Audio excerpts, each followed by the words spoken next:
अस्सलामुअलैकुम, बोल न्यूज़ में खुशामदीद। मैं हूं शर्जील अरशद। मैं हूं सादिया सैमसन। हेडलाइंस आप जान चुके हैं, करते हैं बाकायदा आगाज। खेल में सियासत और नफरत के बीज बोने वाला भारत खुद ही इसी की भेंट चढ़ रहा है। पाकिस्तान में होने वाले ब्लाइंड T20 वर्ल्ड कप में शिरकत से इनकार के बाद भारत से women's blind cricket world cup की मेजबानी वापस ले ली गई है। वर्ल्ड ब्लाइंड क्रिकेट काउंसिल के मुल्तान में होने वाले इजलास में पाकिस्तान ने मौक़िफ़ इख्तियार किया कि 2022 में भारत ने पाकिस्तान ब्लाइंड टीम को वीज़ा नहीं दिया। पाकिस्तान ब्लाइंड टीम भारत नहीं जा सकी, इवेंट से महरूम हो गए। इस बार जब पाकिस्तान मेज़बान था तो भारत ने अचानक आने से इनकार कर दिया। हमारा इवेंट मुतासिर हुआ। पाकिस्तान के मौक़िफ़ को जायज़ करार देते हुए आइंदा साल भारत में schedule women's blind world cup की मेज़बानी वापस ले ली गई है। मज़ीद जान लेते सवाल से नुमाइंदा बोल न्यूज़ अफजाल अब्बासी से। अफजाल, बताइएगा मज़ीद क्या फैसले किए गए हैं? जी बिल्कुल, काउंसिल ने भारत की मेजबानी वापस ले ली है। भारतीय टीम T20 वर्ल्ड कप खेलने पाकिस्तान नहीं आई।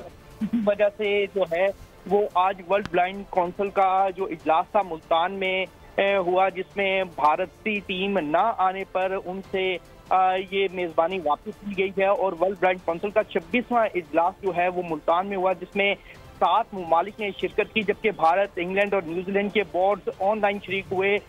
इजलास में भारत के ना आने पर गर्मा गर्म बहस भी हुई और इजलास में यह फैसला किया गया है कि हालात की बेहतरी तक पाकिस्तान और भारत की मेजबानी में इंटरनेशनल इवेंट्स न्यूट्रल वेन्यूज पर होंगे।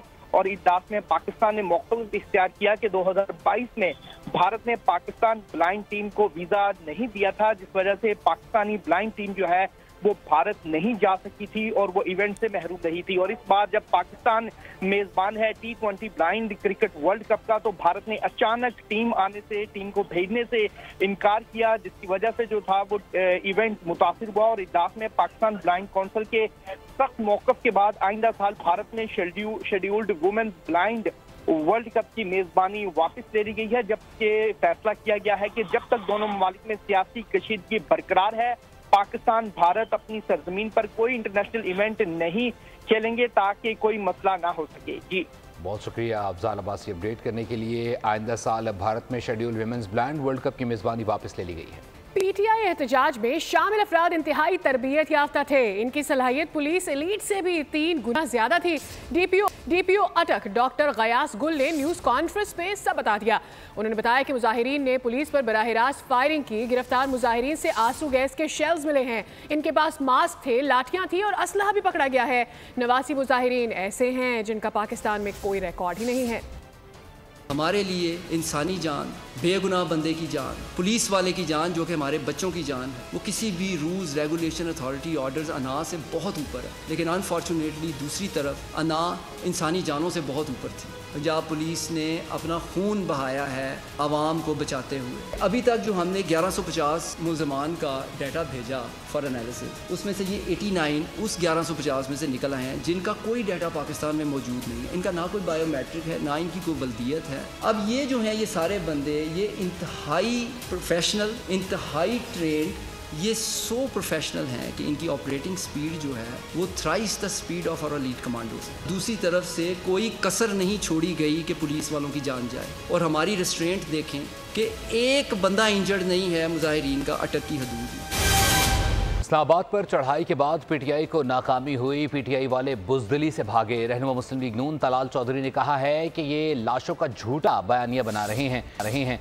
वो कौन सी गोलियां थी जो किसी एमएनए, एमपीए या सेनेटर को नहीं लगी। पूरी पीटीआई बुशरा बीबी के करतूत पर पर्दा डालने की कोशिश कर रही है। ये कैसा गोलियां थी जो इनके किसी एमपी एमएनए को नहीं लगी, किसी सेनेटर को नहीं लगी, किसी उसके रिश्तेदार को नहीं लगी, पीटीआई के किसी अहम ओहदेदार को नहीं लगी। वो चंद कारकुनों का नाम लेते हैं जो कभी इस्लामाबाद आए नहीं। झूठ का बयानिया की कोई इंतहा होती और रियासत के सब्र की भी इंतहा। इस्लामाबाद में जो इन्होंने रियासत के खिलाफ एक बगावत और चढ़ाई की, उनके साथ जो हुआ वो एक ट्रेलर था। और अब फिर ये झूठ की बुनियाद पर बयानिया बनाने की कोशिश कर रहे हैं। क्यों इन्होंने आज के दिन तक वो नाम, पते नहीं बताए जो लोग जिनको कहा गया गोलियां लगी। वजीर आला हाउस वो इस वक्त भगौड़ा हाउस बना हुआ, हर इश्तिहारी, हर फिसादी, हर भगौड़ा वजीर आला केपी के घर में मौजूद होता है। सरकारी वसाइल ख्वारिज के खिलाफ जंग या केपीके के लोगों को सेहत और तालीम देने के लिए नहीं, बल्कि सिर्फ झूठा बयानियां बनाने पे और वफाक पर चढ़ाई करने में सिर्फ इस्तेमाल हो रहे हैं। शरपसंद अनासर ने कानून नाफिज करने वाले इदारों पर हमले किए। इंतशार के लिए खैबर पख्तूनख्वा के वसाइल को इस्तेमाल किया जाता है।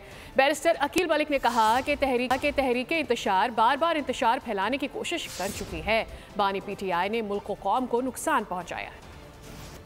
पुलिस एहलकारों पे, कानून नाफिज करने वाले इदारों पे सीधी फायरिंग करें, कीलों वाले डंडों से उन पे वार करें, पत्थर उन पे फेंकें, गुलैल से उनको बंटे मारे जाएं। पहले भी इन्होंने इस्लामाबाद पे धावा बोला और इस्लामाबाद पे पड़ाव करने की कोशिश की। पख्तूनख्वा के CM साहब ने वहाँ के सरकारी वसाइल को इस्तेमाल करते हुए इस्लामाबाद पे जो हालिया चढ़ाई की है, कतन किसी किस्म की भी इजाज़त नहीं दी जा सकती। इस तहरीक इंतशार के लोगों ने इंतशार फैलाने की कोशिश की। जो सर्टिफाइड लुटेरा है वो बानी PTI है और वहाँ पे उसने जो अपनी चोरियाँ की हैं और पाकिस्तान को नुकसान पहुँचाया, तो ये आपके सामने है। मुल्क दुश्मन फैसले बानी PTI के लिए मजीद मुश्किलात पैदा करने लगे हैं। रावलपिंडी की इंसदाद दहशतगर्दी अदालत ने बानी PTI को जुडिशल रिमांड पर जेल मुंतकिल करने का हुक्म दे दिया, जबकि GHQ के गेट पर हमले से मुताल्लिक केस में बानी पर फर्द जुर्म आयद न हो सकी। अडियाला जेल में कायम ATC अदालत में बानी PTI के खिलाफ दायर केस की समाअत। थाना न्यू टाउन के मुकदमे में जिस्मानी रिमांड मुकम्मल होने पर बानी PTI को ATC अदालत के रूबरू पेश किया गया। इस मौके पर प्रोसिक्यूटर की जानिब से बानी PTI के जुडिशल रिमांड की इस्तदा की गई। ATC जज ने 28 सितंबर और 5 अक्टूबर के मजीद मुकदमात में बानी PTI को जुडिशल रिमांड पर जेल भेजने का हुक्म दे दिया। उधर GHQ गेट हमला केस में बानी PTI और दीगर पर फर्द जुर्म आयद न हो सकी। केस की मजीद समाअत 5 दिसंबर तक मुलतवी कर दी गई। अदालत के बाहर मीडिया से गुफ्तगू में स्पेशल पब्लिक प्रोसिक्यूटर ने कहा 26 समाअतें हो चुकी हैं, लेकिन अभी तक चार्ज फ्रेम नहीं हुआ। अदालत को यह भी बताया गया कि 36 डेट ऑफ हियरिंग हो चुकी है, सिर्फ चार्ज फ्रेमिंग के लिए और मुख्तलिफ टेक्टिक्स इस्तेमाल करके इसको डिले किया जा रहा है। और फिर जो ट्रायल की डेट है वो 5 तारीख जो है वो मुकर्रर की गई है, 5 दिसंबर, जिसमें फर्दर प्रोसीडिंग जो है वो चार्ज फ्रेम किया जाएगा यहीं पे अडाला जेल। दूसरी जानिब 190 मिलियन पाउंड केस में बानी PTI को अदालत में पेश किया गया, ताहम बुशरा बीबी पेश ना हो सकी। इस मौके पर मुल्ज़मान के सीनियर वकील ने फैसला कुन अंडरटेकिंग जमा करा दी। अदालत ने वकला सफाई की अंडरटेकिंग को मंजूर करते हुए समाअत मुलतवी कर दी। PTI रहनुमाओं ने मरकजी क़यादत के खिलाफ वाइट पेपर तैयार कर लिया है। रहनुमाओं ने chairman barrister Gohar, secretary general Salman Akram Raja समेत मरकजी क़यादत पर इल्ज़ामात आयद किए हैं। रहनुमाओं ने मौक़िफ़ इख्तियार किया है कि उनके खिलाफ FIR कटती है, लेकिन क़यादत बच निकलती है। बताया जाए कि पीर कौन है और उन्हें तावीज़ कौन देता है। ज़राए के मुताबिक हलीम आदिल शेख का मौक़िफ़ है कि हम पर FIRs हो रही हैं, लेकिन मरकजी क़यादत आज़ाद है। कोर कमेटी मेंबरान ने मरकजी कायदीन को कशीदगी का जिम्मेदार करार दिया है। दूसरी जानिब हलाकतों से मुताल्लिक गलत रिपोर्टिंग पर हुकूमत ने BBC से बाज़ाब्ता राब्ता कर लिया है। गलत मालूमात नशर करने पर BBC के खिलाफ शिकायत दर्ज करा दी गई हैं। BBC ने 27 नवंबर को हलाकतों से मुताल्लिक गलत मालूमात नशर की थी। ज़राए के मुताबिक रिपोर्टिंग में सहाफ़ती इक़दार का ख्याल रखना इंतहाई अहम है। हसास मौजू पर गलत और गुमराहकुन अदाद-ओ-शुमार नशर किए गए। BBC अपनी गलती की तस्हीह करे। पीपल्स पार्टी बिलावल भुट्टो जरदारी इस्लामाबाद पहुंच गए हैं। बिलावल भुट्टो से गवर्नर खैबर पख्तूनख्वा मुलाकात करेंगे। ज़राए के मुताबिक गवर्नर खैबर पख्तूनख्वा बिलावल भुट्टो को ऑल पार्टीज कॉन्फ्रेंस पर ब्रीफ करेंगे। बिलावल भुट्टो को पीपल्स पार्टी की क़यादत के KP में अमन व अमान की सूरत हाल और पार्टी के तंजीमी अमूर पर भी ब्रीफिंग दी जाएगी। बात करेंगे आफिया सिद्दीकी केस से मुतालिक। इस्लामाबाद हाई कोर्ट में आफिया सिद्दीकी से मुतालिक केस की समाअत के दौरान एडिशनल अटॉर्नी जनरल का कहना था कि वज़ीर आज़म शहबाज शरीफ ने आफिया सिद्दीकी के केस के लिए अमेरिका जाने वाले वक्त की माली मुआवनत की समरी पर दस्तखत कर दिए हैं। केस की मजीद समाअत 13 जनवरी को होगी। आफिया सिद्दीकी की रिहाई से मुताल्लिक दरख्वास्त पर अहम पेशरफ्त। वज़ीर आज़म ने अमेरिका जाने वाले वफ्द की माली मुआवनत की मंजूरी दे दी। इस्लामाबाद हाई कोर्ट में आफिया सिद्दीकी की सेहतियाबी और रिहाई से मुताल्लिक दरख्वास्त पर समाअत हुई। जस्टिस सरदार एजाज इसाक खान ने केस पर समाअत की। इस मौके पर एडिशनल अटॉर्नी जनरल और नुमाइंदा वज़ारत ख़ारजा अदालत में पेश हुए। एडिशनल अटॉर्नी जनरल ने इस्लामाबाद हाई कोर्ट को आगाह करते हुए बताया कि वज़ीर आज़म ने आफिया सिद्दीकी केस में अमेरिका जाने वाले वफ्द को माली मुआवनत फराहम करने की समरी पर दस्तखत कर दिए हैं। दौरान समाअत वज़ारत ख़ारजा के नुमाइंदे ने अदालत को बताया, वफ्द के वीज़ों की दरख्वास्त उम्मीद है 1 हफ्ते में मंजूर हो जाएगी। अदालत ने केस की मज़ीद समाअत 13 जनवरी तक मुलतवी कर दी। सुप्रीम कोर्ट आईनी बेंच में बिजली फराहम करने वाली कंपनीज के साथ हुकूमती मुआहदों के खिलाफ दरखास्त पर समाअत हुई है। अदालत ने दरखास्त पर रजिस्ट्रार ऑफिस के एतराज़ात दूर करते हुए अटॉर्नी जनरल को नोटिस जारी कर दिया है। जस्टिस मुसरत हिलाली ने कहा कि बिजली की फरहमी बुनियादी हकूक का मामला है। साथ ही ये भी वाज़ेह किया कि अवामी मफाद के मुकदमे में अदालत मुदाखलत कर सकती है। केस की समाअत गैर मुअय्यना मुद्दत के लिए मुलतवी हो गई है। दूसरी जानिब chairman people's party Bilawal Bhutto Zardari ने मुल्क की मौजूदा सूरत हाल पर कमेटी को सियासी जमातों से रब्ता करने की हिदायत कर दी है। कहा कि रब्ता करके तय करें कि कौन से मामलात पर सियासी इत्तफाक राय मुमकिन है। बिलावल भुट्टो जरदारी की ज़ेर सदारत रब्ता कमेटी का अहम इजलास कराची में हुआ। मौजूदा सियासी चैलेंजेस से निपटने के लिए हिकमत अमली और सूरत हाल पर गौर किया गया। पंजाब, बलोचिस्तान, सिंध समेत विफाकी सतह पर हल तलब मसाइल पर तवज्जो दिलाने का ख्याल भी किया गया। इजलास में विफाकी हुकूमत से मुताल्लिक तहफ़्फ़ुज़ात के हवाले से हायल रुकावटों की भी निशानदही की गई। वज़ीर आज़म ने सऊदी अरब के साथ सरमायाकारी के मंसूबों की पेशरफ़ पर इत्मीनान का इजहार किया है। शहबाज शरीफ ने सरमायाकारी पर जायज़ा इजलास में कहा कि सऊदी अरब पाकिस्तान का देरीना दोस्त है जिसने हर मुश्किल वक्त में साथ दिया है। वज़ीर आज़म कल 2 रोज़ा दौरे पर सऊदी अरब जाएंगे। खूब 16 की साइडलाइन इवेंट में हिस्सा लेंगे।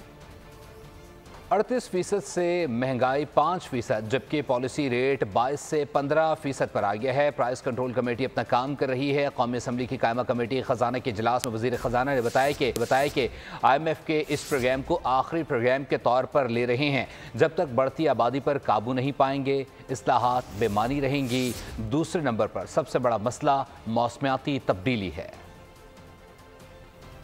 बात कर लेते हैं स्टॉक एक्सचेंज की, जहां पर बेहतर से बेहतरीन की कारकर्दगी सामने आ रही है। कारोबारी हफ्ते के आगाज पर भी तेजी देखी गई है। ऐसे शरह सूद में मुतवक्के की सरमायाकारों का एतमाद बहाल करने में मावन करार दिया जाने लगा है। पाकिस्तान स्टॉक एक्सचेंज खत्ते में खूब से खूब तर होने लगी। पाकिस्तान स्टॉक एक्सचेंज में कारोबार का आगाज और इख्तिताम एक बार फिर अच्छा रहा। दौरान ट्रेडिंग 100 इंडेक्स 1,03,386 पॉइंट्स की बुलंदी तक पहुंचा। इख्तिताम पर 100 इंडेक्स 1917 पॉइंट्स के इजाफे से 1,03,274 पॉइंट्स पर बंद हुआ। माहिर माशियात डॉक्टर आबिद सुलहरी इसे हुकूमती पॉलिसियों का तसलसल करार देते हैं। जो मौजूदा हुकूमत है उसने केयर टेकर गवर्नमेंट की मुआशी पॉलिसियों के को जारी रखा।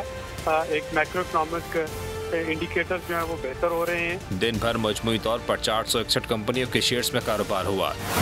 338 कंपनियों के शेयर्स की कीमतों में इजाफा, जबकि 85 के शेयर्स में कमी हुई। मार्केट में 1 अरब 55 करोड़ 33 लाख से ज्यादा शेयर्स का लेन देन हुआ। स्टॉक मार्केट में 46 अरब 98 करोड़ से ज्यादा मालियत के शेयर्स के सौदे हुए। उधर इंटरबैंक में अमरीकी डॉलर 8 पैसे सस्ता हो गया। डॉलर 278 रुपए 5 पैसे से कम होकर 277 रुपए 97 पैसे पर ट्रेड होने लगा। और मईशत में बेहतरी के असरात मुरतब होने लगे हैं। नवंबर में महंगाई 4.9% की सतह पर आ गई है। इदारा शुमारियात ने रिपोर्ट जारी कर दी है। मईशत की बेहतरी के मुस्बत असरात आने लगे। नवंबर में महंगाई 4.9% की सतह पर आ गई। अक्टूबर 2024 में महंगाई की शरह 7.2% थी। इदारा शुमारियात के मुताबिक गुज़श्ता माह महंगाई में 0.5% का मामूली इजाफा रिकॉर्ड किया गया। रिपोर्ट के मुताबिक गुज़श्ता माह टमाटर, अंडे, दाल मूंग, शहद और आलू के नरखों में इजाफा हुआ। घी, मक्खन, ड्राई फ्रूट, मछली और कुकिंग ऑयल महंगा हुआ। गंदम, रेडीमेड फूड, मशरूबात, गंदम का आटा, जूते, इलेक्ट्रॉनिक का सामान भी महंगा हुआ। इदारा शुमारियात के मुताबिक चिकन, दाल, माश, सब्जियां और फल सस्ते हुए। गुज़श्ता माह दाल, चना, प्याज, मसाले, चीनी, गुड़, दाल मसूर और चावल भी सस्ते हुए। वाईफाई हो या मोबाइल डाटा सर्विस, किसी भी सूरत इंटरनेट का इस्तेमाल ज़हनी खौफ का सबब बनने लगा है। सारिफीन का कहना है कि ब्राउजिंग और डाउनलोडिंग में इंतहाई सुस्त रवि के बाइस कारोबार शदीद मुतासिर है। मुल्क भर में एक बार फिर इंटरनेट सर्विस शदीद सुस्त रवि का शिकार। अपलोडिंग और डाउनलोडिंग को ब्रेक लग गया। इंटरनेट स्पीड में खलल के बायस सार्फिन को पेशा वराना और रोजमर्रा के राब्तों में दुश्वारी का सामना है। IT से रिलेटेड जितना तबका है वो इससे बहुत ज़्यादा अफेक्ट हुआ है। फ्रीलांसर हो गए, हमारे जो बाहर से क्लाइंट्स हैं वो बहुत ज़्यादा इंटरनेट पे डिपेंड है। अभी हमारा ज़रूरी काम है, नेट काम नहीं कर रहा है। अभी पेशावर से इधर टेस्ट के लिए आए, नेट काम नहीं कर रहा है। उधर वज़ीर मुमलिकत IT शिसा फातिमा का कहना है कि मुल्क भर में डाटा सर्विस मुकम्मल फाल है। डाटा सर्विस पर तमाम ऐप्स 100% दुरुस्त काम कर रही हैं। डेटा 100% चल रहा है, आबादी बढ़ रही है, टावर्स को इंफ्रास्ट्रक्चर बेहतर करने की जरूरत है। शिसा फातिमा के मुताबिक जहां सिक्योरिटी की बात हो वहां वजारत दाखिला PTA को हिदायत देती है। इंटरनेट सार्फिन के मुताबिक VPN पर भी सोशल मीडिया एप्लीकेशन चलाने में मुश्किलात का सामना है। IT माहिरीन का कहना है कि टेलीकॉम सेक्टर का 60 से 70% यौमिया मुनाफा 3G 4G नेटवर्क से जुड़ा है, लेकिन इंटरनेट की सुस्त रवि की वजह से टेलीकॉम सेक्टर बुरी तरह मुतासर हो रहा है। इसके साथ ही फिलवक्त न्यूज़ स्टूडियो से इतना ही। अपडेटेड रहने के लिए विजिट कीजिए हमारी वेबसाइट boldnews.com। देखते रहिए बोल्ड न्यूज़।